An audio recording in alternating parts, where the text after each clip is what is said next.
तो सेक्स जो है ये कला है, एक साइंस है, एक आर्ट है, इसको हमें सीखना पड़ता है। लोग वायग्रा खा खा के राउंड मार रहे हैं और अपने सेक्स की वाट लगा रहे हैं। फोरप्ले कहाँ से शुरू करना चाहिए? फोरप्ले करना चाहिए स्टार्ट आपको। ओल्ड एज में सेक्स क्या होता है? ओल्ड एज के अंदर सेक्स जो है वो बहुत खूबसूरत हो जाता है। मैं उन लोगों को बड़ा अप्रिशिएट करता हूँ जो 65 में आके भी बोलता है, 70 में आके भी बोलता है, I want to do sex, I love my wife. Oral sex को लेके कई बार लोग हेजिटेंट होते हैं, और क्या ये एक्ट सही है? यदि आप ओरल सेक्स को प्रॉपर तरीके से करते हो तो आप सेक्सुअलिटी के एक अलग लेवल पे पहुंचते हो। जब आप एक ही पार्टनर के साथ बार बार फिजिकल हो रहे हो तो वो जो एक कहावत है दाल चावल, काम सूत्रा आपको ये बता रहा है कि आप अपने आप को सेक्सुअली कैसे हमेशा जवान रखो। तो क्यों है ये टैबू? मतलब सच में मतलब एलजीबीटीक्यू कम्युनिटी मतलब इतने भी खराब नहीं है, वो अच्छे लोग हैं। लोग आपको दोषी ठहरा रहे हैं बिकॉज आपने भी उनको ट्रोल वगैरह किया होगा। ऐसी कम्युनिटी जिसमें सांस भी लेना मुश्किल होना, हम में से कोई एक जी जाए उसी पे तालियां बज जाती हैं। मेरी बेटी लेस्बियन है या मेरा बेटा गे है, बट लोग एक्सेप्ट नहीं कर पा रहे ना, पेरेंट्स, ये चीज़ भी है। वो इसीलिए तो नहीं कर पा रहे क्योंकि उनके पास रोल मॉडल नहीं है कोई। आज यदि सचिन तेंदुलकर गे होता तो किसी को तकलीफ नहीं होती। हमें रोल मॉडल चाहिए कि कोई पॉलिटिशियन आके बोले I am gay. Gay couple अगर आपके पास में आता है तो उनका जनरली क्या क्या इश्यूज रहता है? मेरे पास जो सबसे बड़ा कॉम्प्लिकेशन गेस कम्युनिटी के अंदर है, इन एज ग्रुप के बीच में ओरल सेक्स बहुत कॉमन है। ये गुड़गांव बॉम्बे वाले लड़के जो नाइट पार्टीज करते हैं उन लोगों में बहुत कॉमन है। सबसे ज्यादा एक्टिव ग्रुप होता है 15 साल के बाद वाला, 15 से 25, 25 से 30। ये जो ड्रेस डिजाइनर्स होते हैं, कॉस्ट्यूम डिजाइनर्स होते हैं, इनको मैं जब देखता हूँ तो ऐसा लगता है कि ये सब कन्वर्ट हुए हैं। जो ओशो ने बोला है कि जब आप सेक्स में होते हो तो आप परमानंद में होते हो, आप मेडिटेशन के लास्ट स्टेज पे होते हो कि यदि सेक्स में मैं इजैकुलेट होने वाला हूँ और इस वक्त भूकंप भी आ जाएगा तो मैं एक्ट को खत्म करके भागूंगा। पहले लोगों के पास ना कोई मोबाइल फोन नहीं था, कोई गैजेट्स नहीं था, कोई टेलीविजन नहीं था, कोई लैपटॉप नहीं था, तो वो बस सेक्स करते थे। लाइट होती नहीं थी, सूर्य अस्त, एवरीथिंग इज बंद। अब आप करोगे क्या? तो सेक्स कर रहे। तो सेक्स करते थे।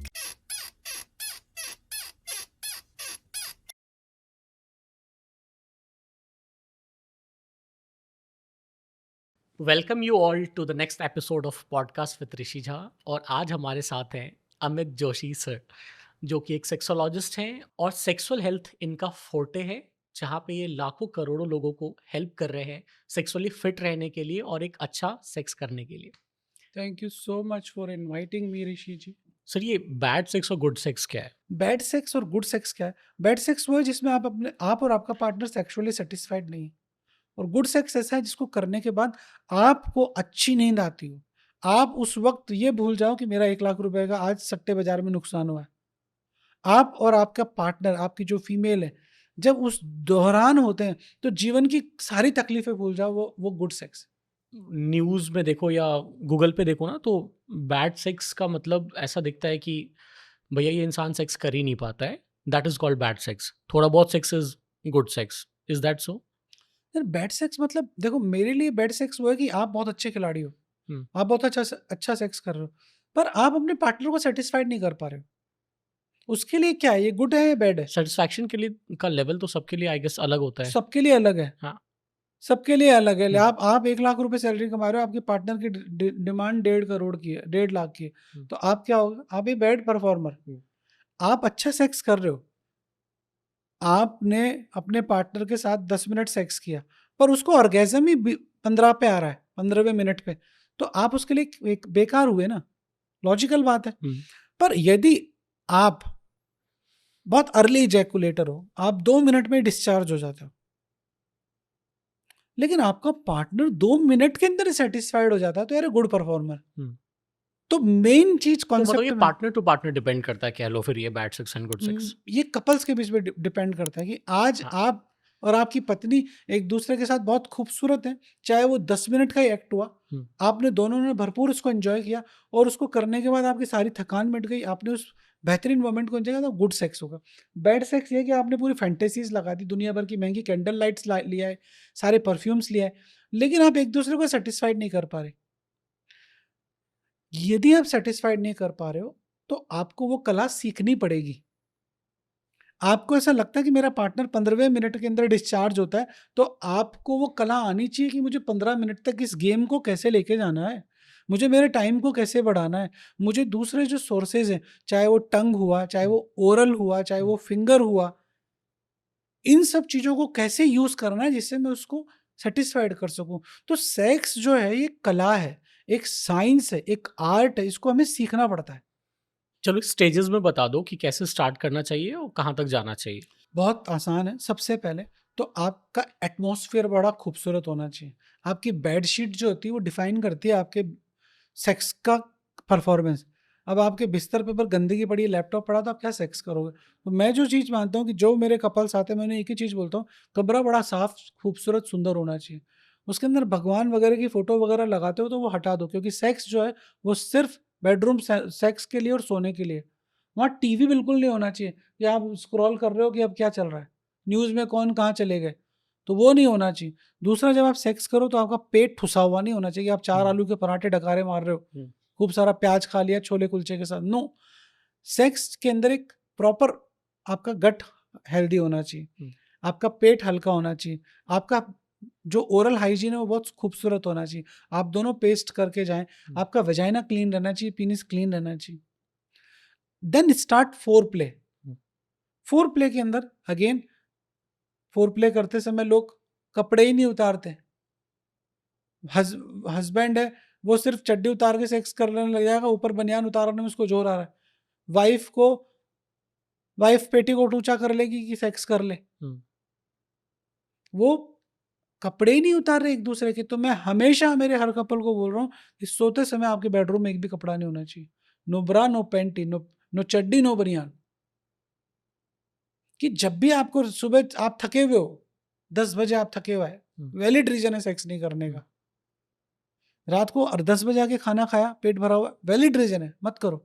पर जब आप सुबह मॉर्निंग के अंदर उठ रहे हो, आपके मॉर्निंग हुड्स अच्छे आ रहे हैं, आपको सुबह बड़ा अच्छा तनाव आ रहा है, तो अब आप कपड़े उतारने में टाइम वेस्ट मत करो। एक दूसरे को कडल में हो, एक दूसरे के साथ वो मोमेंट आ गया तो सेक्स करो। तो foreplay is very important. तो start foreplay and and with oral. कि यार आज सेक्स किया, ये नहीं एक दूसरे के साथ अलग हो गया, तू अलग मैं अलग। सेक्स करने के बाद अपनी वाइफ को होल्ड करो, उसको कॉम्प्लीमेंट्स दो, यार तुमने मेरे साथ आज बेहतरीन सेक्स किया, thank you so much, I really love you. और सेम विथ फीमेल कि यार तुम इतने थके हुए आए लेकिन तुमने मुझे सेक्सुअली सेटिस्फाइड किया, मैं पूरे दिन से तुम्हारा वेट कर रही थी, ये मेरा मोमेंट तुमने बेहतरीन बनाया, इसके लिए तुम्हारा थैंक यू। इस तरह के जब आप कॉम्प्लीमेंट्स देके एक दूसरे को, ये नहीं कि सेक्स करके तू इधर मैं इधर, अब सुबह मिलेंगे, 5 मिनट और एक दूसरे को हक करो और उसके बाद आप सो जाओ। फोर प्ले कहाँ से शुरू करना चाहिए? फोर प्ले करना चाहिए स्टार्ट आपको किसिंग से। Start kissing, lips, boobs, oral, vagina, मतलब ये एक पूरा का पूरा मेन्यू कार्ड है आपके पास, आप स्टार्ट कहीं से भी कर सकते आप हो। पूरा बेस्ट सारे सिनेरियोज बताओ, कहाँ से शुरू करना चाहिए, कहाँ पे खत्म करना चाहिए एक आइडियल सेक्स को। एक आइडियल सेक्स किसी के लिए आइडियल नहीं होता, किसी को बूब्स पसंद है टच करना, किसी औरत को बूब्स पसंद ही नहीं है, किसी को ईयर लोब्स पे किस करना पसंद है, किसी को सिर्फ लिप्स पे किस करने से इरेक्शन आ जाता है और उसको ऑर्गेजम आने लग जाता है। ये पर्सन टू पर्सन डिपेंड करता है, इसका कोई एक्यूरेट मेन्यू कार्ड नहीं है कि यहाँ से स्टार्ट करेंगे। ठीक है, चलो आपने फोर प्ले किया, नेक्स्ट व्हाट? पेनिट्रेशन। डायरेक्ट? हाँ। ओके, एंड आफ्टर दैट आप उसको होल्ड करके रखो थोड़ी देर अपने साथ में अपने, हाँ, जब आप एक दूसरे को के संभोग के अंदर एक दूसरे को जब आपने फिनिश कर दिया तो एक दूसरे को होल्ड करके रखो, एक दूसरे से चिपके रहो, उस एनर्जी को वेस्ट मत करो, अलग हो 2-4 मिनट चिपके रहो, एक दूसरे को कॉम्प्लीमेंट दो, एक दूसरे को किस करते रहो। बट एक बार शायद इजैकुलेशन के बाद लड़के दोबारा सेक्स के लिए रेडी नहीं होते हैं, और कहा जाता है ये चीज़ कि लड़कियां तो शुरू होती हैं फर्स्ट राउंड के बाद। नहीं, ऐसा कहीं भी नहीं लिखा हुआ कि आपको दोबारा सेक्स करना जरूरी है या लड़की तीसरी बार के अंदर ही खुश होगी।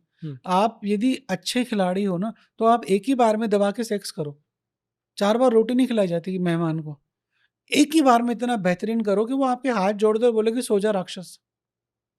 प्रॉब्लम वहाँ आती है, आप तीसरी बार डिमांड इसलिए कर रहे हो क्योंकि आपका पहली बार में पेट ही नहीं भरा और आप सामने वाले का भी पेट नहीं भर पाया, आप अंदर डाल के डिस्चार्ज हुए और आउट हो गए, या 10 झटके मारे और आउट हो गए, तो वो सेक्सुअली सेटिस्फाइड नहीं है, इसलिए वो आपसे बोल रही है दोबारा सेक्स करो। ऐसा कहीं नहीं लिखा हुआ कि दूसरा राउंड, तीसरा राउंड, चौथा राउंड जरूरी है। लोग वायग्रा खा खा के राउंड मार रहे हैं और अपने सेक्स की वाट लगा रहे हैं, ये गलत है। सेक्स एक ही बार होना चाहिए, खूबसूरत होना चाहिए, बेहतरीन होना चाहिए और आप और आपका पार्टनर सेक्सुअली सेटिस्फाइड होना चाहिए। ऑफ कोर्स यदि आप नई नई शादी हुई है, हनीमून पे हो, संडे के दिन फ्री हो पूरे दिन, तो आप 2-3 बार कर सकते हो, पर ये पर्सन टू पर्सन है। पर आप इसको ये आइडियल नहीं बना सकते कि यार 2 बार 3 बार तो पेलना ही है ना।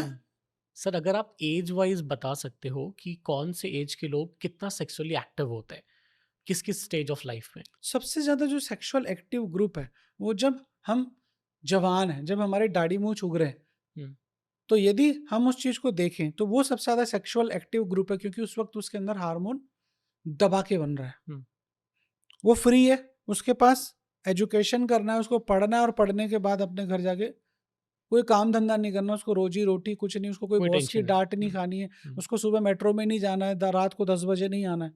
तो ऐसे लोग जिनके पास कोई काम नहीं है, जो वेले हैं, वो बहुत ज़्यादा सेक्स करते हैं। उसके बाद जो ग्रुप आता है जिनकी शादी नहीं हुई है, शादी से पहले जॉब में है, हम्म, 25 से लेके 35 वाला, हम्म, शादी तो हुई नहीं है पर सेक्सुअल नीड्स पूरी करने के लिए वो एक दूसरे को ढूंढ रहे हैं। तो सेक्स जो है वो एजिंग के साथ साथ कम होता जाता है। 30 साल की बात का जो आदमी है उसका हर साल करीब 1% टेस्टोस्टेरोन डिक्लाइन होता है। एजिंग के साथ साथ रेस्पॉन्सिबिलिटीज के साथ साथ हमारा सेक्स कम होने लगता है। एक रीज़न ये भी है, दूसरा रीज़न ये भी है कि जैसे जैसे हम बूढ़े हो रहे हैं तो हम फिटनेस पे ध्यान नहीं देते हम्म, कि सुबह 8 बजे आपको जॉब पे पहुंचना है तो आप जिम कब जाओगे, रात को 10 बजे आप आ रहे हो तो आप जिम कब जाओगे। आप फिटनेस फ्रीक हो ही नहीं, दबा के खा रहे हो क्योंकि आपके दिमाग में हाइपोग्लाइसीमिया हो गया, बोलते बोलते, करते करते, लैपटॉप पे काम करते करते। तो रात को आके जब ठूस लोगे तो सेक्स कहाँ से करोगे। तो सेक्सुअल डिजायर एजिंग के साथ साथ कम होती जाएगी। जब आप 50-60 साल के हो जाते हो तो इरेक्शन आना बंद हो जाता है, मॉर्निंग इरेक्शन आना कम हो जाता है। तो पीनिस हार्ड ही नहीं होगा तो घुसाओगे कहाँ। हम्म। तो एजिंग के साथ साथ सेक्सुअलिटी कम होती जाती है। सबसे ज्यादा एक्टिव ग्रुप होता है 15 साल के बाद वाला, 15 से 25, 25 से 30। अगर आप फ्रीक्वेंसी बता सको कि किस एज में लोग कितना सेक्स करते हैं, देखो ये एक पर्सनल चॉइस होता है, एक पर जो एवरेज की एक अगर बात एवरेज करें हम। यदि मैं बात करूं तो 3 से 4 बार यदि आप वीक में सेक्स कर रहे हो, 15 से लेके और 35 साल वाला ग्रुप वाला, तो ये एक बहुत हेल्दी सेक्सुअल फ्रीक्वेंसी है। हेल्दी सेक्सुअल फ्रीक्वेंसी की मैं बात कर रहा हूँ। पर लोग ऐसे भी हैं जो रोज 2 बार सेक्स करते हैं, रोज ऐसे भी हैं जो रोज 1 बार सेक्स करते हैं और आज से नहीं कर रहे, वो जब से शादी हुई है या जब से रिलेशनशिप में है, तब से सेक्स कर रहे हैं। वहाँ सेक्सुअलिटी आप दोनों की बड़ी स्ट्रांग है। आपका जो फीमेल पार्टनर है उसकी भी नीड उतनी ही है जितनी इस मेल की है, तो आप एक दूसरे के साथ फिट बैठ रहे हो। अब यदि फीमेल की सेक्सुअल नीड कम है और आदमी की ज़्यादा है तो आप किसके साथ सेक्स करोगे, या फीमेल की ज़्यादा और आदमी की कम है तो कैसे सेक्स करोगे। क्योंकि रिलेशनशिप के अंदर आप बाहर जाके तो सेक्स कर नहीं सकते। तो ऐसी कंडीशन के अंदर ये डिपेंड करता है दोनों पार्टनर की सेक्सुअल फ्रीक्वेंसी मैच कर रही है नहीं कर रही। ओल्ड एज में सेक्स क्या होता है? ओल्ड एज के अंदर सेक्स जो है वो बहुत खूबसूरत हो जाता है, क्योंकि जब आपका पार्टनर 25 साल से 30 साल से आपके साथ रह रहा होता है तो आपके उसका साइकोलॉजिकल, फिजियोलॉजिकल, एनाटॉमिकल, हार्मोनल, उस आपको उसके शरीर के एनाटॉमी के एक एक चीज का पता होता है, उसके शरीर के एक एक बाल का पता होता है, कि तिल का पता होता है, उसको ये पता होता है कि ये इसको मैं यहाँ छूता हूँ तो इसके अंदर एक्टिविटी डेवलप होती है। दूसरा, ओल्ड एज के अंदर जब आप सेक्स कर रहे होते हो तो आपके अंदर सारी चीज़ें खत्म हो चुकी होती है। आपका बेटा सेटल हो चुका होता है, आपका परिवार सेटल हो चुका होता है, आप घर में अकेले होते हो, आप फाइनेंशियली इंडिपेंडेंट रहते फाइनेंशियली हो। इंडिपेंडेंट होते हो, हम्म, कुछ करना नहीं है, कुछ आप एंजॉय कर रहे होते हो लाइफ को। पर ये हर किसी की किस्मत में नहीं होता। जो ओल्ड एज में सेक्स है वो बहुत खूबसूरत चीज़ है और मैं इस चीज़ को मानता हूँ कि जिन लोगों ने इसको प्रिजर्व किया है कि दे आर फिट, जो फिट है वही ओल्ड एज में सेक्स कर रहा है, नहीं तो 50 के बाद लोग बोल्ड हो जाते हैं। मेरे पास पेशेंट 40 के बाद आना चालू हो जाता है। अच्छा। पर मैं उन लोगों को बड़ा अप्रिशिएट करता हूँ जो 65 में आके भी बोलता है, 70 में आके भी बोलता है, I want to do sex, I love my wife. Hmm, और मुझे उनको देख के बड़ी खुशी होती है और उनको इलाज करने में मुझे सबसे ज़्यादा मज़ा आता है, हम्म, क्योंकि उनकी खुशी देख के मुझे मज़ा आता है। 40 का तो इलाज करने में कोई बहुत ज़्यादा माथा मारना नहीं है, हम्म, लेकिन 70 साल के साथ जब आप काम करते हो तो उसकी जो खुशी होती है हम्म, कि I had sex 2 times in month, hmm, कि मैंने लास्ट सेक्स किया था 3 साल पहले, अभी मैंने आपको आपका ट्रीटमेंट के बाद 15 दिन में 2 बार सेक्स किया, तो मुझे अच्छा लगता है, मुझे फ़ील होता है कि मैंने इसकी लाइफ़ के हम्म, इन मोमेंट्स पे, लास्ट के मोमेंट्स में मैंने कुछ रंग बिखेरे। हम्म, तो वो बहुत अच्छा फीलिंग लाता है। सेक्स ग्रेजुअली कम क्यों होता जाता है? पहला तो हमारा जो एक ब्रेन का अवार्ड जो होता है वो कम हो जाता है, कि जो रिवॉर्ड फंक्शन होता है कि जैसे आपने सेक्स किया तो यू फील गुड। अब आप इतना खा चुके हो 5 स्टार होटल के अंदर कि आपको कितना ही खिला लो, आपको मज़ा ही नहीं आया। आप वहाँ जाके सैलेड ही उठाने वाले हो।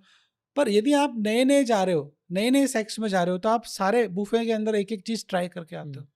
तो सेम सेक्स के साथ है। जब आप नए सेक्स में होते हो तो आपको वो आनंद की जो प्राप्ति होती है, जो ओशो ने बोला है कि जब आप सेक्स में होते हो तो आप परम आनंद में होते हो, आप मेडिटेशन के लास्ट स्टेज पे होते हो कि यदि सेक्स में मैं इजैकुलेट होने वाला हूँ और इस वक्त भूकंप भी आ जाएगा तो मैं एक्ट को खत्म करके भागूंगा, क्योंकि जो रिवार्ड है इजैकुलेशन, कि मैं इजैकुलेट हो रहा हूँ, एक इजैकुलेशन ही तो रिवार्ड। आप पॉट पे बैठोगे तो टट्टी आई तो रिवार्ड है ना आपका। जब आप इजैकुलेशन में हो, सेक्स में हो, आपने इजैकुलेट किया, आपके अंदर जो फीलिंग आई वही सबसे बेस्ट फीलिंग होती है। जो मेन मजा है वो इजैकुलेशन में है। तो ये जो मजा है धीरे धीरे एजिंग के साथ साथ वो जो रिवॉर्ड है, क्योंकि आप इतना रिवॉर्ड ले चुके होते हो, आपकी वो फीलिंग कम होने लगती है। तो इसलिए एजिंग के साथ साथ सेक्स कम होने लगता है। इंडियन सोसाइटी के अंदर हम लोग ज़्यादा फेस करते हैं इस चीज़ को, लेकिन यूरोपियन सोसाइटी के अंदर आप देखें तो 75 साल का आदमी भी तीसरी शादी कर रहा होता है, चौथी शादी कर रहा होता है। और कई खुद खुशकिस्मत लोग ऐसे होते हैं जो 75 का है और शादी कर रहा है 25 के साथ। तो मतलब वो 25-75 की उम्र में भी नई मर्सिडीज खरीद रहे होते हैं। इंडिया में मर्सिडीज कम हाथ में आती है। उसका रीज़न एक ये भी होता है कि हमारा जो कपल है, जो बुजुर्ग आदमी है, उसकी लाइफ के अंदर एक सोशल रिस्पॉन्सिबिलिटीज होने लग जाती है कि वो पोते पोती में ध्यान देने लग जाता है। उसका काम ही होता है स्कूल छोड़ना, मतलब वो बावर्ची का काम करने लग जाता है। उसका डिफरेंट लाइफ स्टाइल है। लेकिन अब जो चेंज हुआ है लोगों के, क्योंकि अभी फैमिलीज अलग अलग होने लग गई, बच्चे बाहर चले जाते हैं, तो वापस से कपल्स के बीच में सेक्स आ रहा है। क्या मतलब जो प्लस एज के लोग हैं, मतलब मैं 60 प्लस की अभी बात कर रहा हूँ, वहाँ पे वो पेड सेक्स के लिए भी जाते हैं या डिफरेंट पार्टनर्स को भी देखते हैं? वो मेल एंड फीमेल में दोनों की बात कर रहा हूँ यहाँ पे। मैं आपकी यदि बात करूँ फीमेल्स की, तो फीमेल्स में भी कॉमन है और मेल्स में भी कॉमन है। अच्छा। यदि आप अच्छे वेल टू डू हो, आपकी सेक्सुअल एनर्जीज बहुत ज़्यादा है और आपका पार्टनर आपको सेटिस्फाइड नहीं कर पा रहा है, तो आप बाहर जाते हो। और मैं ऐसी बहुत सारे फीमेल्स से मिला हूँ जो इस तरह की एक्टिविटीज़ में इन्वॉल्व है, इवन आफ्टर 60 और इवन आफ्टर 50। और उसका रीज़न ये कि उनकी सेक्सुअल नीड पूरी नहीं हो पा रही है। दूसरा, यदि उनका पार्टनर कहीं बाहर है, he is doing job somewhere out station, जो मिली उसको 6 महीने में एक बार रहा है, 3 दिन के लिए आ रहा है, या महीने में 3 दिन के लिए आ रहा है, तो उसकी जो सेक्सुअल नीड है वो पूरी करने के लिए वो बाहर जा रही है। सेम विथ मेल, उसको अपने पार्टनर के साथ इंटरेस्ट नहीं आ रहा है, क्योंकि उसका जो पार्टनर है, फीमेल पार्टनर है, वो सेक्स को ऐसा समझ रहा है कि यार बच्चे हो गए अब क्या करना है, पोते पोती हो गए अब क्या करना है। तो अब वो अपनी नीड्स को कहाँ पूरी करे? वो बच्चों में इतना इन्वॉल्व हो रहा है, वो फैमिली में इतना इन्वॉल्व हो रहा है कि उसका सेक्स में ध्यान ही नहीं है। और यदि मेल और फीमेल दोनों वर्किंग है, तो दोनों के पास एक अपॉर्चुनिटी है कि मेल अपने ऑफिस में जा रहा है, फीमेल अपने ऑफिस में जा रही है, और वहां पर प्रेम करने वाले बहुत लोग हैं, टेक्स्ट करने वाले बहुत लोग हैं, उसका हालचाल पूछने वाले बहुत लोग हैं, उसका कंधे सर को देने वाले बहुत सारे लोग हैं। अब ऐसी जगह पे जब लोग जुड़ते हैं तो नेचुरल है कि सेक्सुअलिटी भी जुड़ती है, एक्स्ट्रा मैरिटल भी जुड़ता है। I have a lot of connection and जो मेरे पास आके बताते हैं कि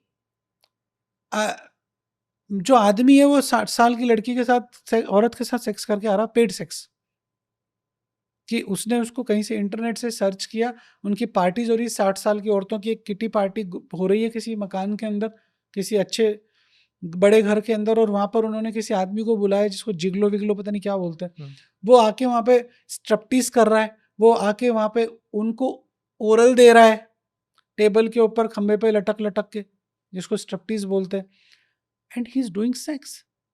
सो ये इनकी फैंटेसीज है और ये कर रही है। बट अगेन हर ऐसा नहीं है, हर आदमी ऐसा नहीं है, पर कुछ लोग हैं ऐसे। Same with 60 year old person, कि वो जा रहा है, वो अपनी स्पिरिचुअल यात्रा पे जा रहा है बैंकॉक के अंदर, वो वहीं जाके, आज मैं राजस्थान में रहता हूँ तो बहुत सारे लोग हैं जो व्यापारी हैं, हीरे के, जौहरी के, डायमंड्स के, वो वहाँ जाते हैं and they are coming to me कि मेरे को वहाँ जाना है, मेरे को आपका ज्ञान नहीं चाहिए, मुझे दवाई चाहिए। मैं उसको बोल रहा हूँ फिट हो, आप दारू मत पियो, आप सिगरेट। मैंने कहा डॉक्टर साहब आप अपनी फीस लो, मुझे दवाई दो, मुझे सेक्स करना है, अभी ज्ञान की बात नहीं, मैं आके फिट हो जाऊंगा, अभी तो मुझे वहाँ जाके सेक्स कर दो। आजकल एक्स्ट्रा मैरिटल अफेयर्स बहुत कॉमन हो गए है ना, ये क्यों हो रहा है? एक्स्ट्रा मैरिटल में जाने का सबसे बड़ा रीजन है सेक्सुअली सेटिस्फाइड नहीं होना, इमोशनली सेटिस्फाइड नहीं होना। आपको अपने को लेट आउट करने के लिए एक आदमी चाहिए जो रात को प्यार से ये बोल सके कि यार हाउ वाज योर डे, अपनी प्रॉब्लम्स बताओ मुझे, आज क्या क्या तकलीफ हुई। ऐसी कितनी औरतें हैं। इसलिए आदमी प्यार ढूंढने के लिए कहीं बाहर जाता है। यदि आपको अपने घर में सब कुछ मिलेगा तो आप एक्स्ट्रा मैरिटल में नहीं जाओगे। कुछ रिपोर्ट्स ऐसे भी हैं जहाँ पे कहा जाता है कि even if they are having good sex in their home, then also people go outside for more sex. यार अगेन सेक्स का मतलब हमारा जो सेक्स एक फूड है, और यदि उसको वो प्रॉपर फूड मिल रहा है और उसके बाद भी कोई जा रहा है तो ये साइकोलॉजिकल पॉइंट है। यहाँ पर उसकी सेक्सुअल नीड्स ज्यादा है, वो हाइपर सेक्सुअल है।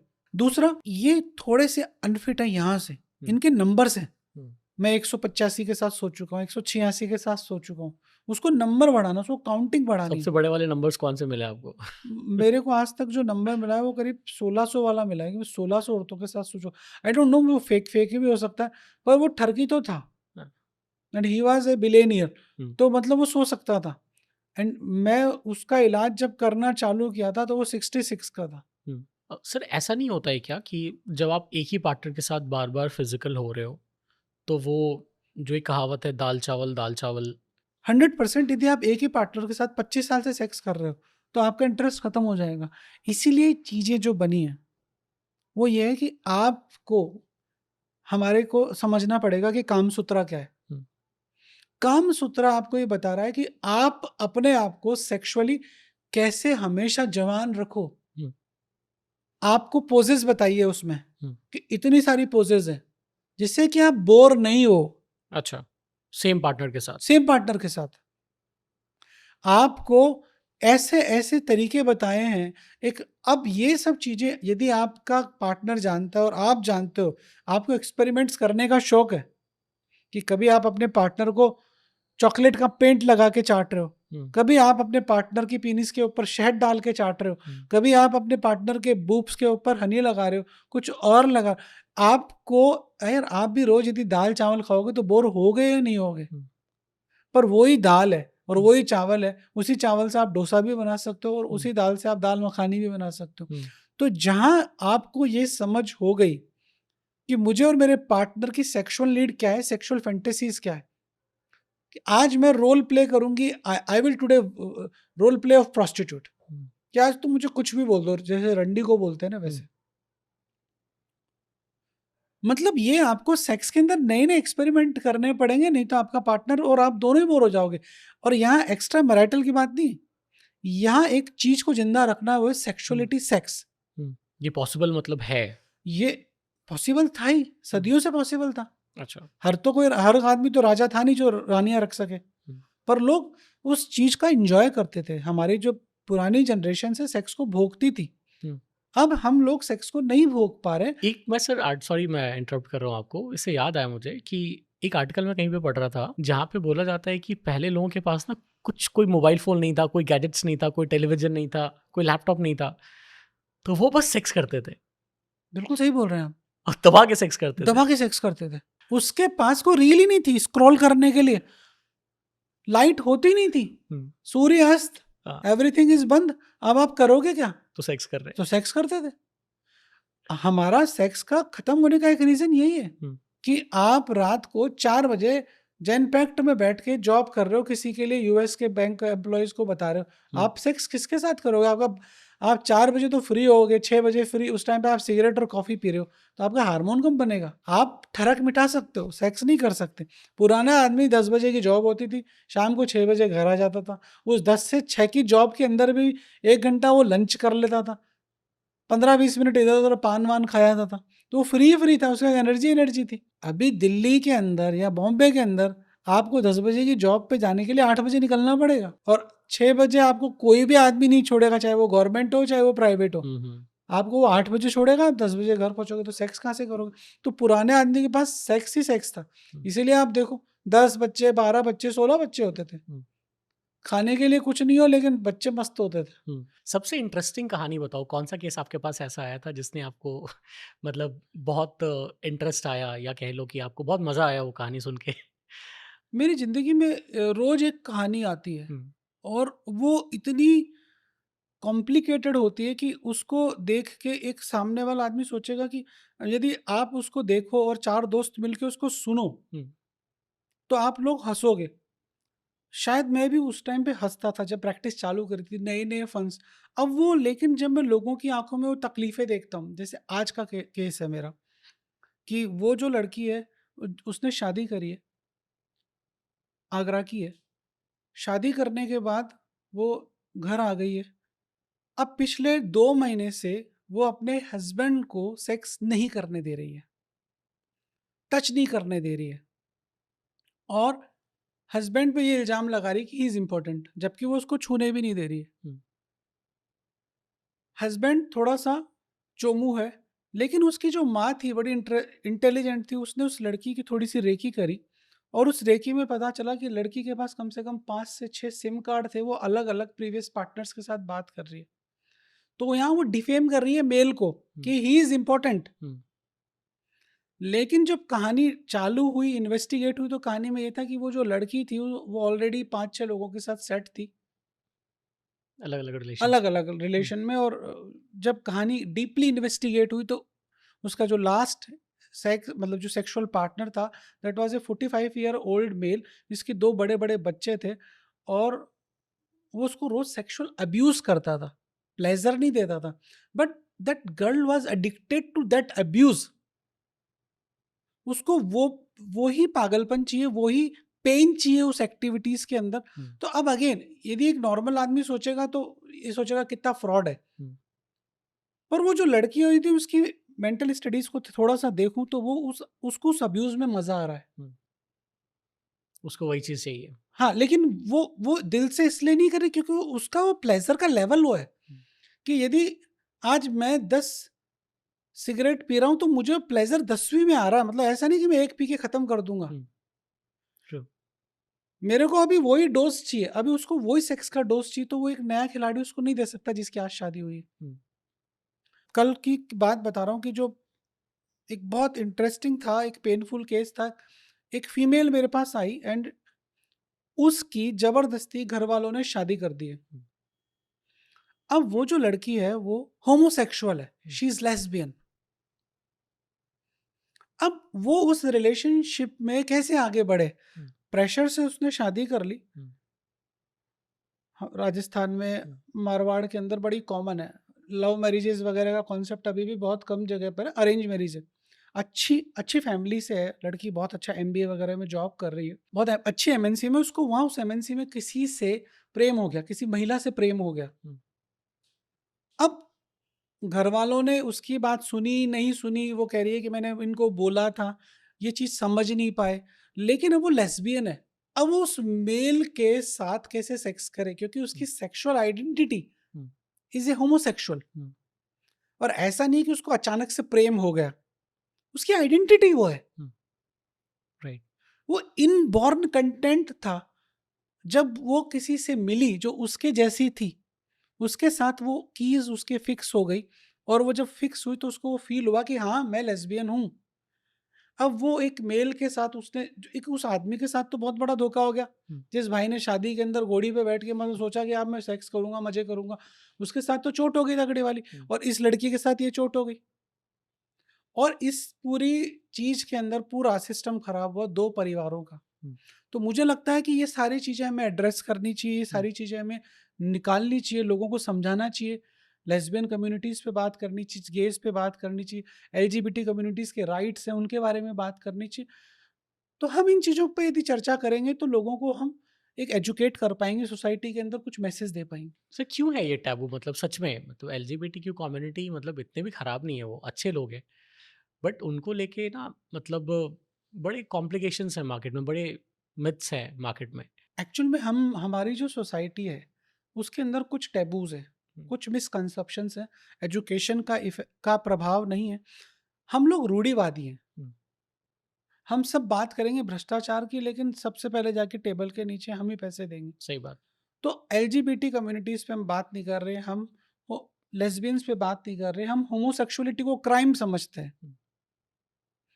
अब इसका उपाय यही है कि हमें कुछ लोगों को हमें फॉरवर्ड होना पड़ेगा, हमें बात करनी पड़ेगी। हमारे पास जो ऐसे लोग जो इस चीज के बारे में, मेरी राय कुछ और हो सकती है, पर यदि मैं एक चेयर पे बैठा हूं जिस पे मुझे जस्टिस करना है, तो फिर मैं ये नहीं सोचूं कि ये लेस्बियन है या ये गे है, ये ट्रांसजेंडर है या ये होमोसेक्सुअल है। फिर हम जस्टिस की बात करेंगे, ये मेरा राइट है और मैं किसी को हार्म नहीं कर रहा हूँ, मैं किसी का रेप नहीं कर रहा हूँ, मैं कंसेंट ले रहा हूँ, मैं प्रेम में हूँ और मैं सेक्सुअल एक्टिविटी करना चाह रहा हूँ, तो किसी को प्रॉब्लम क्या हो सकती है? तो जब आप लोगों को दिखाओगे कि यार ये सब नॉर्मल है, तो किसी भी पेरेंट को तकलीफ नहीं होगी इस चीज को एक्सेप्ट करने में कि मेरी बेटी लेस्बियन है या मेरा बेटा गे है। बट लोग एक्सेप्ट नहीं कर पा रहे ना पेरेंट्स, ये चीज़ भी है। वो इसीलिए तो नहीं कर पा रहे क्योंकि उनके पास रोल मॉडल नहीं है कोई। आज यदि सचिन तेंदुलकर गे होता तो किसी को तकलीफ नहीं होती, या ऐश्वर्या राय लेस्बियन होती तो लोग उस चीज को इतना क्रूडली नहीं लेते, इतने तकलीफ से नहीं लेते, बोलते इट्स ओके, क्योंकि हमारे रोल मॉडल्स में वो नहीं है। सही कह रहे हो, मतलब एक करण जौहर इस इंडस्ट्री में है हाँ। जिनको लेके कहा जाता है कि वो शायद करण जौहर गे है और वो इस चीज को सबके सामने एक्सेप्ट करता है, जी। पर यदि हम उसके पर्सनल अचीवमेंट्स को देखें तो ही इज ए बिजनेसमैन और ऐसे सैकड़ों बिजनेसमैन है, लेकिन एक करण जौहर से कुछ नहीं होगा। हमें रोल मॉडल चाहिए कि कोई पॉलिटिशियन आके बोले आई एम गे, कि यूएस के अंदर ऐसा होता है कि जो यूएस एम्बेसडर इंडिया के अंदर है वो बोल रहा है कि आई एम गे, जो अभी अभी आया उससे पहले जो था बंदा कि मैं गे हूँ, मुझे कोई दिक्कत नहीं है। तो यदि हमारे रोल मॉडल्स हमें नहीं बनाने, पर ऐसे लोग जो हैं सोसाइटी में आके बोले यार मैं हूँ, ये मेरी सेक्सुअल आइडेंटिटी है, मैं किसी को तकलीफ नहीं देना चाहता कि मैं किसी से शादी करके उस परिवार को तकलीफ दूं, उस औरत को तकलीफ दूं। सर जैसे एक नॉर्मल कोई गे कपल अगर आपके पास में आता है तो उनका जनरली क्या क्या इश्यूज रहता है, मतलब सेक्सुअल इश्यूज उनके क्या क्या हैं?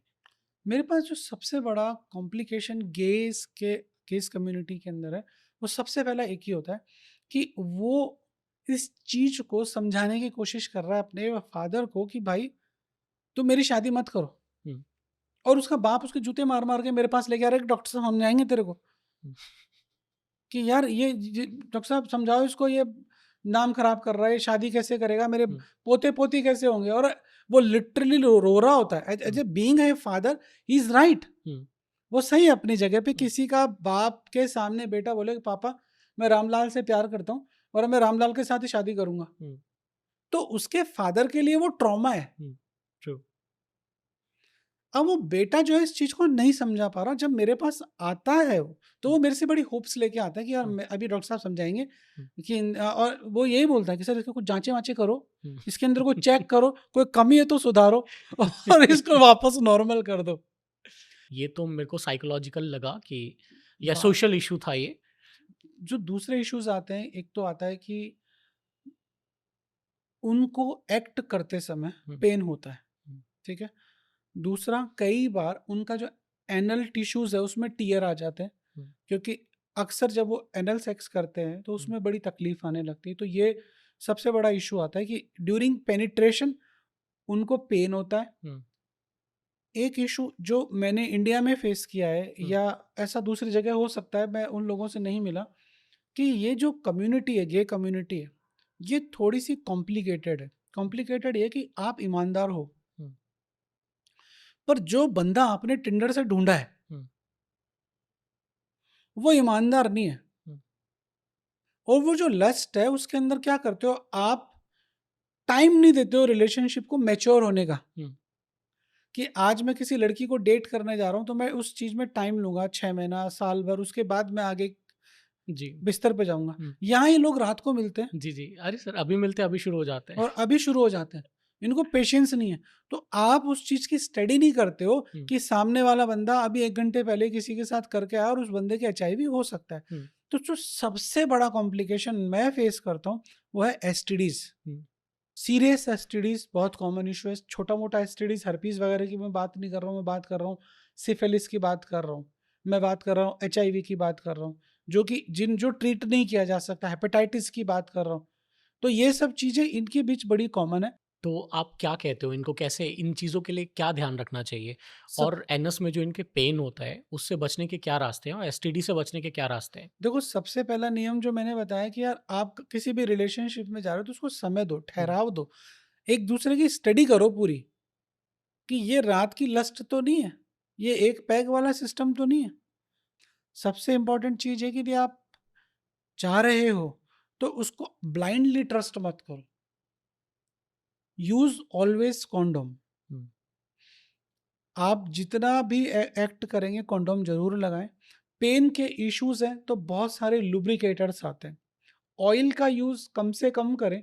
जो वाटर बेस जेल्स हैं या जो सिलिकॉन बेस जेल है वो यूज करें, क्योंकि जो इनकी जो सिलिकॉन बेस जेल होते हैं लंबे समय तक टिके रहते हैं। एक्ट करने से पहले जो प्रोसेस है उसके अंदर इन्वॉल्व हो, सीधे नहीं कूद पड़े एक दूसरे के ऊपर। फोर प्ले वाले पार्ट को बहुत बढ़ाएं, एक्ट को बहुत स्लो करें, बहुत धीरे धीरे एक्ट में जाएं। And before penetrating penis in the anus, fingering से स्टार्ट करें। आप एक दूसरे को फिंगरिंग करें, क्योंकि फिंगर छोटा होता है तो एक दूसरे का जो, बिकॉज जो एनएस है उसके अंदर लुब्रिकेशन नहीं है जैसे वेजाइना में लुब्रिकेशन है। तो आप फिंगर से स्टार्ट करें, वाटर बेस्ड जेल लें या सिलिकॉन बेस्ड जेल लेके धीरे धीरे एनएस को ओपन अप करने की कोशिश करें।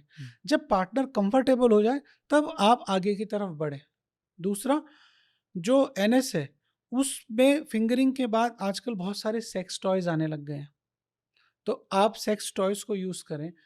छोटा वाला सेक्स टॉय लें, वाइब्रेटर लें, उसके बाद उसको अंदर पेनिट्रेट करने के बाद जब इन चीज़ों को करेंगे, जब आप पीनिस को इंसर्ट करेंगे तो आपको पेन जो है वो नहीं होगा। मतलब आपको कंडीशनिंग करनी पड़ेगी आपके एनएस की, क्योंकि एनएस जो है वो ऑटोमेटिक ओपन नहीं होता है, उसकी कंडीशनिंग के बाद ही वो ओपन होता है। सबसे इंपॉर्टेंट ये है कि जब भी आप एक्ट में जाएं तो आपका जो एनएस है वो क्लीन रहना चाहिए। हाइजीन बहुत जरूरी है। एनएस कैसे क्लीन रह सकता है? एनएस क्लीन ऐसे रह सकता है कि यदि आपका पेट भरा हुआ है और वो क्लीन नहीं हुआ है तो आपका जो स्टूल है वो होना चाहिए। यदि आप नए नए खिलाड़ी हो तो आप एनिमा लगा सकते हो, कि सपोज करो कि आप बिगनर सर हो। बहुत सारी चीज़ें ऐसी हैं ना हमारे कम्युनिकेशन में जो मेरे सर के ऊपर से जा रही हैं। मतलब मेरे को ना कुछ-कुछ टर्म्स नहीं पता है। जैसे आप समझ रहे हो? इसको अगर थोड़ा आप आसान कर सको तो शायद ऑडियंस के लिए भी ठीक बिल्कुल, रहेगा।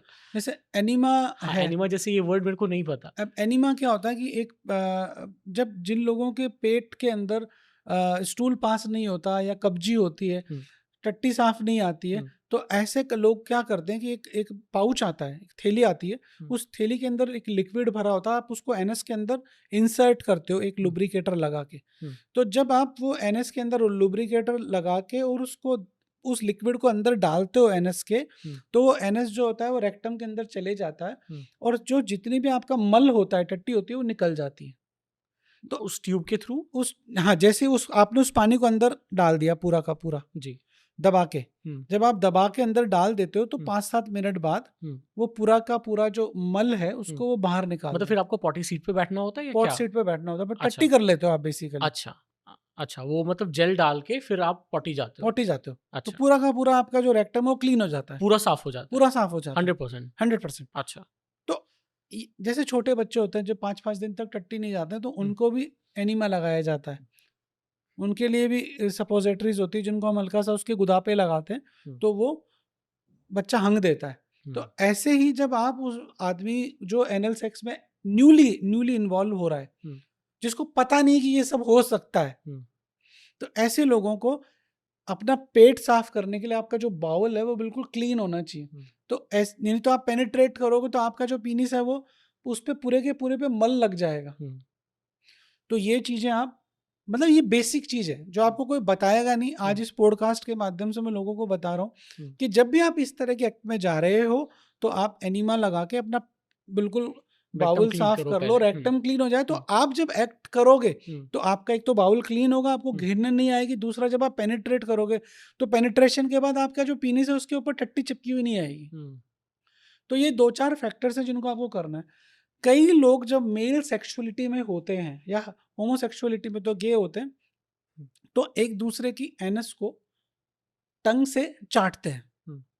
तो ऐसी कंडीशन के अंदर जो नया पार्टनर है उसका आपको इन्फेक्शन नहीं पता है, तो आप उसका जो एनएस है उसको जब चाटोगे तो उस पर इन्फेक्शन यदि कोई है तो वो आपके कैच कर जाएगा। ऐसी कंडीशन के अंदर मैं लोगों को सजेस्ट करता हूँ कि कॉन्डोम ले, उस कॉन्डोम को काटें और काटने के बाद उसको एनएस पे चिपका के यदि आपको उसका एनएस चाटना है तो आप इस तरह से चाटें जिससे कि आप कम से कम एसटीडीज से बच पाए। ये चीज़ें हो सकता है आपको अजीब सी लगे बट से रियल लाइफ सिचुएशन। तो ये जो छोटी छोटी चीज़ें या ये जो छोटे छोटे उपाय हैं, बस आपको यही करना है कि आप अपने आप को सेफ करके रखें। विश्वास बिल्कुल नहीं करें कि सामने वाला क्या है, वो कितना ही आपको वादा कर दे पर आप उसके पेट में जाके नहीं देखोगे कि इसके कोई इन्फेक्शन है या नहीं। तो ये छोटी छोटी चीज़ें कि जब आप लिकिंग कर रहे हैं, एक दूसरे का एनल कर रहे हैं, ओरल कर रहे हैं, लिकिंग से भी एसटीडी होता है। हाँ, सबसे गंदी जगह है भाई। आप वहां से हंकते हो, टट्टी करते हो, तो जितना भी इन्फेक्शन है वो वहां हो सकता है। तो आप जब भी ये सब चीजें करें तो आप कॉन्डोम लगा लें वहां पे। कॉन्डोम को मैंने बताया काट के लगा लें, चिपका लें वहां पे, और आप इस चीज को एंजॉय करें और सामने वाले पार्टनर से भी ये चीजें उम्मीद करें। दूसरा, जब आप एनल में जा रहे हो तो एनल के बाद ओरल को अवॉइड करो, और यदि आपको करना ही है तो कॉन्डोम रिप्लेस करो। दूसरा, एनल के बाद आपको कभी भी किसी भी तरह से ये मतलब आपके दिमाग में ये नहीं रहना चाहिए कैसे भी वो फटना नहीं चाहिए। यदि आपको ऐसा एक्सपीरियंस हो रहा है कि मेरा कॉन्डोम फट रहा है तो इमीडिएट उसको पुल आउट करके या तो नया कॉन्डोम लगाओ या उस एक्ट को वहीं बंद कर दो यदि आपके पास कॉन्डोम नहीं है। तो जैसे वेजाइनल सेक्स होता है, वहाँ पे पेनिट्रेशन के बाद सेम कॉन्डम के साथ वो सकिंग करना ठीक है? नहीं, यदि आप पार्टनर हो और पुराने पार्टनर हो, एक दूसरे के लिए कमिटेड हो, तो आप वो चीज कर सकते हो कि यार आपको पता है कि ये मेरा पार्टनर है, मैं इसके साथ सोता हूँ, ये मेरे साथ सोती है, इसके अलावा हमारे बीच में और कोई नहीं है, और आपके पार्टनर को कोई यूटीआई नहीं है तो you can go for it.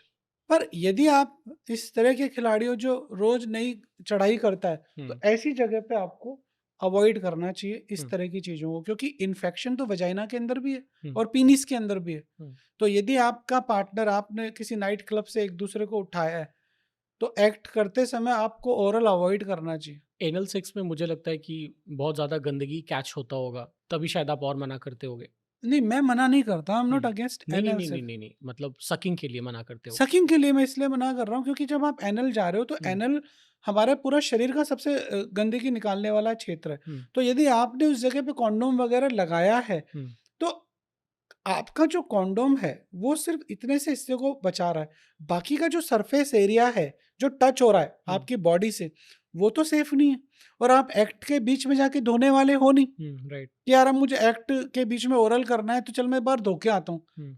वो मोमेंट जो होता है वो उस टाइम पे आप इस दुनिया के अलग लेवल पे होते हो, राइट। पर आपका कॉन्शियस उस वक्त ये होना चाहिए, जिंदा रहना चाहिए कि आप एनल कर रहे हो तो तुरंत आपने यदि एनल किया, अब यही पीनिस आपने वेजाइना में अंदर डाल दिया अपने पार्टनर के साथ, सपोज आप हेटेरोसेक्सुअल हो, आप नॉर्मल आदमी हो और आपको एनल पसंद है और अपनी वाइफ के साथ ही पसंद है, एनल के तुरंत बाद यदि आपने उसको वेजाइना में डाल दिया तो आपका जो एनल का गंदगी है वो वेजाइना में चले जाएगा। और सेम टाइम पे आपने इसी को ओरल में डाल दिया, आपका पार्टनर ओरल कर रहा है तो आपका उस वक्त ओरल हाइजीन भी खराब हो जाएगा। सो यदि आपका कीड़ा है कि मुझे एनल के बाद वेजाइनल करना है तो चेंज द कॉन्डोम। ओरल तो अवॉइड ही करना चाहिए। ओरल किस सेंस में अवॉइड करना चाहिए? आफ्टर पेनिट्रेशन आप कह रहे हो ना? आफ्टर पेनिट्रेशन की यदि आप एनएस में डाल के सेक्स कर रहे हो, अब आप वेजाइना में कॉन्डोम तो डाल के चेंज कर सकते हो, पर आपको ओरल भी करना है तो ओरल इस वक्त आपको अवॉइड करना चाहिए। सर, लेस्बियंस के बीच में क्या सेक्सुअल एक्टिविटीज होती है? लेस्बियंस के बीच में क्या सेक्सुअल एक्टिविटी होती है? लेस्बियन के बीच वो सारी सेक्सुअल एक्टिविटी है जो एक मेल और फीमेल के बीच में होती है। वो एक दूसरे को पेनिट्रेट करते हैं फिंगर से या टॉय से, एक दूसरे को सक करते हैं, एक दूसरे के बूब्स को सक करते हैं, जैसे कि मेल फीमेल को करता है या मेल टू मेल करता है, वो एक दूसरे को किस करते हैं, मतलब वो सारी एक्टिविटीज होती है। कोई स्पेशल एक्टिविटी उनके बीच नहीं होती, वो पूरा बॉडी टू बॉडी प्रेम है। आप एक औरत से कैसे प्रेम करोगे, वैसे ही वो दूसरी औरत से प्रेम कर रहे हैं। मतलब पेनिट्रेशंस होता है उनके बीच में, बट पेनिट्रेशन तो हाँ, फिंगरिंग का टॉयज। हो रहा है, अच्छा, ओरल हो रहा है, एक दूसरे का ओरल कर रही हैं, एक दूसरे की फिंगरिंग कर रही हैं, एक दूसरे का जो मैंने बताया एनस जो एनल है उसके आपस में लिकिंग करती है। तो ये मतलब पूरी एक्टिविटी होती है, सिर्फ वहां पर एक पीनिस नहीं होता है, बाकी सब होता है। फीमेल्स कौन होते हैं थोड़ा? फीमेल मतलब एक आदमी है हम्म, और उसने अपने अंदर ऑपरेशन करवा के पीनिस फीमेल को बन गई। हटवा लिया और वो फीमेल बन गई। अच्छा। तो उसके अंदर एक आदमी है जिसके अंदर वजाइना है, हम्म, अच्छा, ये फीमेल है। ओके। मेरे दिमाग में शायद कुछ और था। क्या था? मुझे लगता था कि उनके बस एक मेल होता है जिसके बूब्स आ जाते हैं, कुछ ऐसा। नहीं, अच्छा। जैसे कि आप आज हो, आज आप अपने आप को कन्वर्ट करना चाहो हम्म, तो आप कन्वर्ट हो सकते हो औरत के अंदर। उसके अंदर आपको कुछ सर्जरीज के अंदर जाना पड़ेगा हम्म। एंड दीज आर कॉम्प्लिकेटेड तो फिर सर्जरीज। तो सर वो फीमेल ही हो गई ना, फिर फीमेल कैसे हुई वो? सर वो फीमेल ऐसे हुआ ना क्योंकि हम्म, उसके अंदर आपने यूट्रस थोड़ी ना इम्प्लांट कर दिया, आपने उसका पीनिस हटाया, हम्म, पीनिस को हटा के उसके अंदर एक वजाइना क्रिएट करी, उसके टेस्टिकल को हटाया। बेसिकली जो मेल और फीमेल जब डेवलप हो रहा है हम्म, एक माँ के पेट के अंदर, तो सारा एनाटॉमी सेम है। उसके भी बूब्स हैं, मेरे भी बूब्स हैं, उसके भी एवरीथिंग इज सेम। हम्म, अब मेरा जो टेस्टिकल बना है, जो मेरा हम्म, बॉल्स बना है, वो उसके अंदर वेजाइनल लिप्स में कन्वर्ट हुआ है। हम्म। तो ये सारी चीजें सेम है जो बच्चा जब पैदा होता है। अब उसने अपने आप को कन्वर्ट करवा लिया फीमेल के अंदर, हम्म। तो वो शीमेल हो गई। क्या आप सर्जरीज करते हो? नहीं, मैं सर्जरीज नहीं करता हूँ, हम्म, पर मैं ऐसे बहुत सारे लोगों को जानता हूँ जो इस प्रोसेस में गए हैं, और कई सिर्फ इसलिए गए कि वो गे थे और उनके वो अपनी सेक्सुअलिटी को फील करना चाह रहे थे कि I am a homosexual, I am not attracted to male, I am attracted to female only. अब मैं उस चीज को फील, उस भाव को कैसे फील करूं, इसलिए उन्होंने अपने आप को कन्वर्ट किया। और ऐसे बहुत सारे लोग इवन हॉलीवुड, अपने बॉलीवुड इंडस्ट्रीज में भी जिन्होंने अपने आप को कन्वर्ट किया है जिससे वो प्रॉपर फीमेल लग सके। मुझे नहीं पता इसका रीज़न क्या है, पर मैं बहुत सारे ये जो ड्रेस डिज़ाइनर्स होते हैं, कॉस्ट्यूम डिज़ाइनर्स होते हैं, हम्म, इनको मैं जब देखता हूँ तो ऐसा लगता है कि ये सब कन्वर्ट हुए हैं, कई लोग कन्वर्ट हुए हैं। तो कई बार मैं ये सोचता हूँ कि शायद इस इंडस्ट्री में आगे बढ़ने का ये शायद सिस्टम हो। ओके। हाँ। अगर कोई इंसान होमोसेक्सुअल है तो क्या सबसे पहले उनको अपने फैमिली के पास जाना चाहिए, या क्या करना चाहिए? किनसे वो जाके बात करे इस बारे में? ये बहुत कॉम्प्लिकेटेड क्वेश्चन है क्योंकि इसके लिए कोई फिक्स फॉर्मूला नहीं कि पहले तू माँ बाप के पास जा, भाई के पास जा, दोस्त के पास जा, ऑनलाइन जा। जो मैं आज तक समझ पाया कि ये एक कॉम्प्लिकेटेड, एक पूरा एक होल प्रोसेस है। सबसे पहले आपने चेक कर लिया कि मैं होमोसेक्सुअल हूँ, मुझे किसी से प्रेम है और मैं अपनी सेक्सुअलिटी को अब लोगों के सामने बताना चाहता हूँ। तो मेरा जो एक्सपीरियंस है, मेरा जो अनुभव है, सबसे पहले आपको अपने ऐसे जो दूसरे लोग हैं उनके साथ मिलके उस चीज़ को डिस्कस करना चाहिए। ऐसे लोगों का ग्रुप जिसके अंदर आप जैसे 20, 25, 30 लोग और हैं, उससे आपको कॉन्फिडेंस आएगा कि मैं अकेला नहीं हूँ ऐसा। या ऐसा तो नहीं वो माइंडसेट वैसा ही हो जाएगा? अगर थोड़ा बहुत उसके अंदर ऐसा हो, लेट्स सपोज कि 30-40% is incline towards his same gender और समथिंग लाइक दिस। ऐसा हो सकता है। हाँ, और फिर वो उस कम्युनिटी में जाए, फिर वहाँ पे सब उसको वही मिले, तो शायद वो वो 30-100% में कन्वर्ट हो जाए। ऐसा हो सकता है, लेकिन ऐसा भी हो सकता है वो उन लोगों को देखे, उन लोगों की प्रॉब्लम्स को देखे और सुने और समझे, तो वो वापस से इधर बैक भी आ सकता है कि यार चांसेस ये है। तो सारे के सारे ऐसे हैं, हम्म, मैं इनसे अलग हूँ, हम्म, तो वो बैक भी आ सकता है। लेकिन जो सबसे आसान तरीका है कि जो अपनी आइडेंटिटी के ग्रुप्स जो इंटरनेट पे अवेलेबल, जो डिजिटली प्लेटफॉर्म पे अवेलेबल है, वहाँ जाके डिस्कस करें अपनी सेक्सुअलिटी को, एक्सप्लोर करें। एक्सप्लोर करें। हम्म, उसके बाद जब वो वहाँ से कंफर्म हो जाए और वहाँ से उसको जब सपोर्ट मिलने लग जाए, उसके बाद वो ऐसे दोस्तों से बात करे जो उसकी चीज़ को समझते हैं। हम्म, परिवार में से कज़न्स हैं जिनके साथ वो खुल के बात कर सकता है। हम्म। जब वो उन लोगों के साथ वो उसकी सेक्सुअलिटी को समझ पाएँगे, तब वो अगला स्टेप है फैमिली के पास जाए। ओरल सेक्स को लेके कई बार लोग हेजिटेंट होते हैं, तो आप उनको कैसे कंफर्टेबल करते हो, और क्या ये एक्ट सही है या गलत है? यदि आप ओरल सेक्स को प्रॉपर तरीके से करते हो, तो आप सेक्सुअलिटी के एक अलग लेवल पे पहुंचते हो। मेल और फीमेल को एजुकेट करना ओरल सेक्स के लिए बहुत इंपॉर्टेंट। अभी मेरा एक पेशेंट है जो कि बहुत ठरकी है और वो उसकी गर्लफ्रेंड लाओस के अंदर है। लाओस। लाओस एक जगह है जो कि कंबोडिया वम्बोडिया के आसपास है, ओके। बैंकॉक के आसपास है। हम्म। तो जब भी वो मेरे पास आता है तो वो ओरल सेक्स के बारे में इज वेरी, मतलब उसको बहुत पसंद है। अब वहाँ एक कल्चर है लाओस के अंदर कि वहाँ जो फीमेल्स है वो वजाइना के बाल साफ नहीं करती। हम्म। मतलब उनकी वजाइना जो है वो शादी के बाद ही साफ होती है, मतलब उनके कल्चर में है। तो मेरे से वो बोलता है कि when I am doing oral sex तो उसकी जो जुल्फे हैं वो मेरे मुंह पे आती है, मैं कैसे ओरल सेक्स करूँ। हम्म। तो ये सब चीजें हैं कि अब आप ओरल सेक्स में जा रहे हो तो आपका हाइजीन क्लियर होना चाहिए। हम्म। सबसे पहला कि आप जो जो भी आपका पार्टनर है, जो आपकी गर्लफ्रेंड है या जो भी आपकी पत्नी है, उसके साथ आपको बात करनी पड़ेगी। यार I love oral sex but if you are comfortable, उसको इस चीज के लिए मेंटली प्रिपेयर करना पड़ेगा। दूसरा, ओरल सेक्स के लिए उसको एजुकेट करना पड़ेगा, उसको उसके ऊपर थोप नहीं सकते आप क्या I want to do, can we. तो जब आप इस प्रोसेस में आते हो कि यार मुझे पसंद है, तुम कर सकती हो मेरे साथ, यदि वो बोले कि नो देन नो, उसने मना कर दिया तो मना कर दिया। अब ये अपने ईगो को मत लो यार उसने मना कैसे कर दिया। मैं अभी देख रहा हूँ ये पॉर्न के अंदर तो सारी दुनिया एक दूसरे को चाट रही है, नो। तो उसका आपको समझना पड़ेगा। दूसरा, हाइजीन। अगेन ओरल सेक्स से इन्फेक्शन हो सकता है, बहुत अच्छे इन्फेक्शन हो सकते हैं। तो सबसे पहले तो ओरल सेक्स हर किसी के साथ नहीं करना है कि आप जा रहे हो बाजार के अंदर 10,000 रुपए के अंदर सेक्स कर रहे हो और उसका साथ ओरल कर रहे हो, क्योंकि वो आपसे पहले 10 लोगों के साथ आज ही कार्यक्रम कर चुकी है। तो आपका इस चीज का ध्यान रखना कि जो आपका कमिटेड पार्टनर है सिर्फ उसके साथ आप ओरल सेक्स करो। ओरल सेक्स से पहले एक दूसरे को वॉश करो, आप अपने अपने ऑर्गन्स को धोवो, वेजाइना को साफ करो, पीनिस के बाल साफ होने चाहिए, तो उसके बाद आप ओरल सेक्स के अंदर जा सकते हो। नहीं तो आप ओरल सेक्स से बहुत सारे इन्फेक्शंस कैच कर सकते हो, even you can get cancer. Oral sex मतलब इतना प्लेजरेबल क्यों होता है?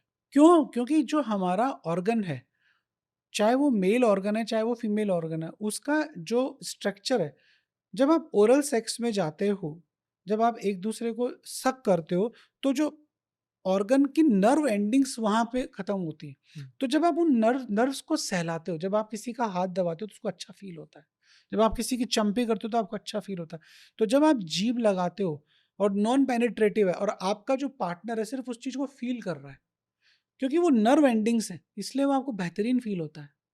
दूसरा, ओरल सेक्स में जब आप जाएंगे तो आपका जो फोर प्ले वाला पार्ट है वो इतना स्ट्रांग हो जाता है कि फीमेल को बहुत अच्छा लुब्रिकेशन होता है और मेल को बहुत अच्छा इरेक्शन होता है।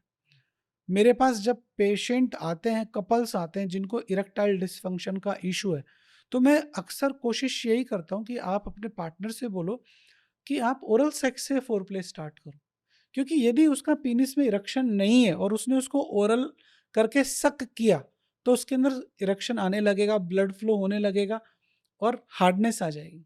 जब लोग सेक्स स्टार्ट करते हैं, मतलब वो एट एट द एज, मतलब सबसे कम एज के कौन से पेशेंट होते हैं? किस एज ग्रुप के पेशेंट आपके पास आते हैं जो सबसे कम उम्र के होते हैं, मेरे पास सबसे कम उम्र के जो पेशेंट्स आते हैं वो 15 साल से चालू होते हैं, स्टार्ट हो जाते हो? स्टार्ट हो जाते हैं, जो सेक्सुअल इश्यूज के लिए आते हैं। हम्म। बाकी मेरे पास जो बच्चे हैं पेरेंट्स उनको भी लेके आते हैं जिनके पीनिस स्मॉल होते हैं या डेवलप नहीं हो रहे होते हैं या टेस्टिकल डेवलप नहीं हो रहा है, हार्मोनल इशू है, तो वो भी आते हैं। वो तो 7-8 साल की उम्र से आने लग जाते हैं। पर सेक्सुअल प्रॉब्लम्स को लेके कि I am facing this problem या I have doubts of this problem, तो वो सबसे ज़्यादा जो सेगमेंट है वो 15 से 25 साल का होता है, जिसमें उनको लेक ऑफ नॉलेज होता है या जो इनको इन्फॉर्मेशन मिला हुआ होता है वो आधा अधूरा होता है। दोस्त से पूछ लिया, उसको कोई नॉलेज नहीं है, या कुछ पॉर्न देख लिया कि पॉर्न के अंदर जब वो देखते हैं कि पीनिस इतना बड़ा है तो उनको लगता है कि यार मेरा तो इतना सही है, तो उनको लगता है कि मेरे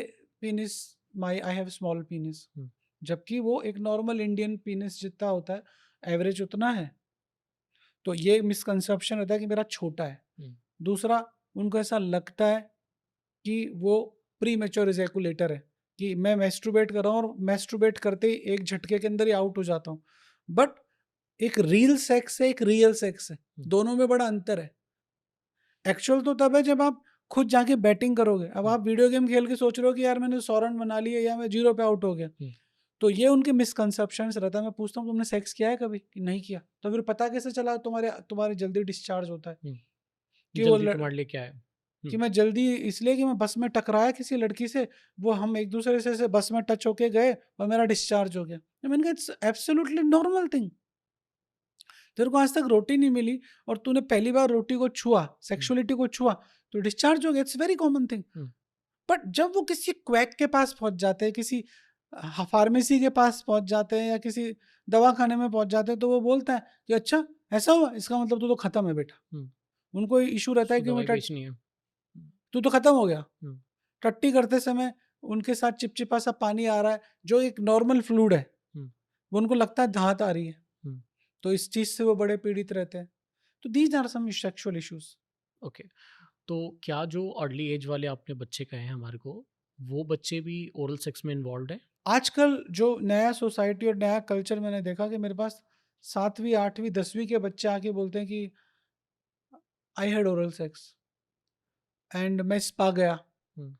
9th में बच्चा पढ़ रहा है और वो स्पा में जाके ओरल सेक्स करवा के आ रहा है। अब उसकी फटी पड़ी है क्योंकि उसको लग रहा है कि मेरे को कोई इन्फेक्शन नहीं हो जाए, मेरे पिताजी मेरे को मारेंगे कूटेंगे, क्या बोलूँ जाके।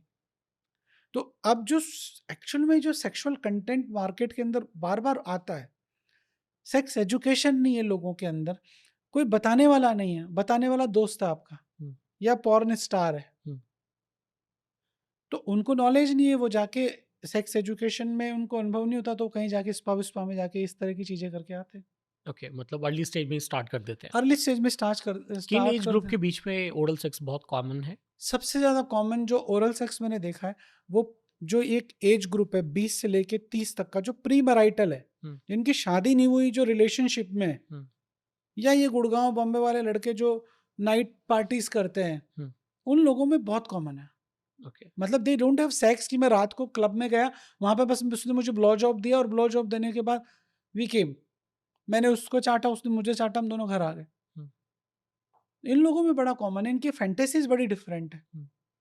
क्या क्या सेक्सुअल फैंटेसीज होते हैं इन लोगों के बीच में? इन लोगों के बीच ओरल सेक्स हो गया, वाइफ स्वैपिंग हो गया, कुक होल्डिंग हो गया, ये बड़ी कॉमन फैंटेसी जो मैं कभी कभी सुनता था, आजकल बहुत कॉमन हो गई कि हमारा एक ग्रुप है, हम जब इस ग्रुप में मिलते हैं, किसी रिसोर्ट के अंदर जाते हैं, वहाँ पे वो बोन फायर करते हैं, बोन फायर के बाद हम लोग एक हॉल में चले जाते हैं, we had a group enjoyment party, और उसके अंदर हम एक दूसरे की आंखों पे पट्टी बांध देते हैं and then we are enjoying each other.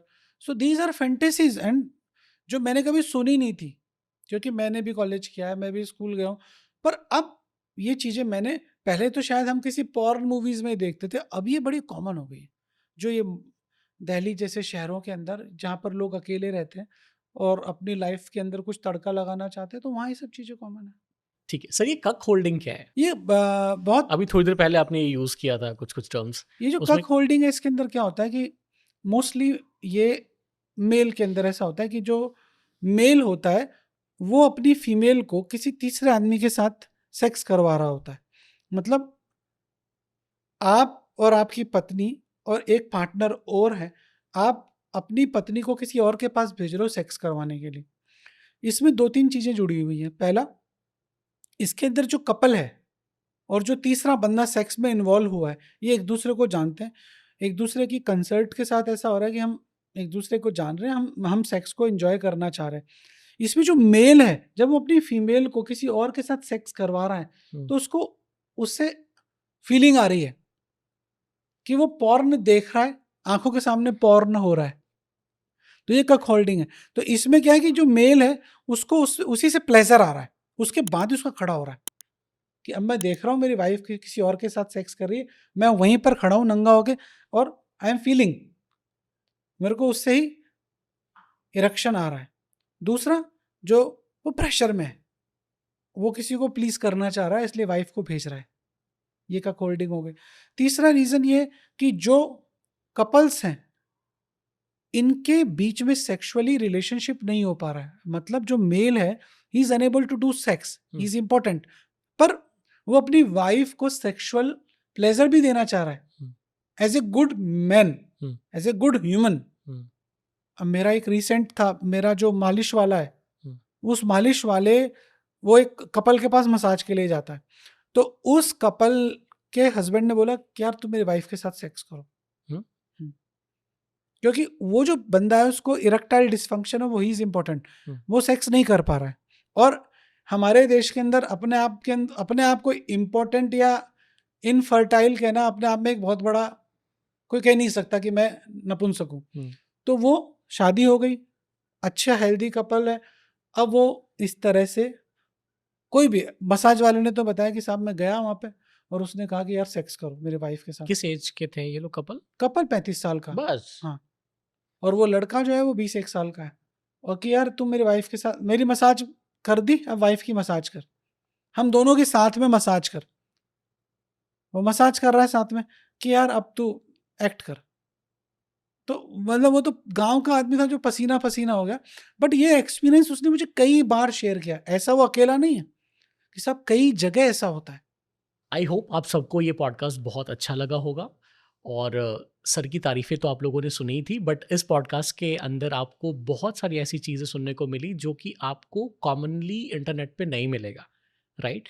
तो अगर आपने इस वीडियो को पसंद किया है और समहाउ किसी भी वे में अगर आपको लगता है कि डॉक्टर आपके लिए हेल्पफुल रहेंगे आपके मेडिकेशन में या आपके सेक्सुअल हेल्थ में, LGBTQ कम्युनिटी से अगर आप हो और आपको चाहिए कि आपको कोई एक परफेक्ट डॉक्टर मिले, तो सर आपके लिए अवेलेबल है। Thank you sir. Thank you so much for inviting मी। बहुत मज़ा आया और हमने बहुत अच्छी अच्छी बातें करी। हमने खाली सेक्स पे बात नहीं करी, हमने सेक्सुअलिटी पे बात करी, हमने सेक्सुअल राइट्स पे बात किया, हमने LGBT कम्युनिटीज़ पे बात करी। तो ये सब एक अच्छी शुरुआत है सेक्सुअलिटी को एक अलग डायरेक्शन में लेके जाने की। Thank you so much. Thank you sir.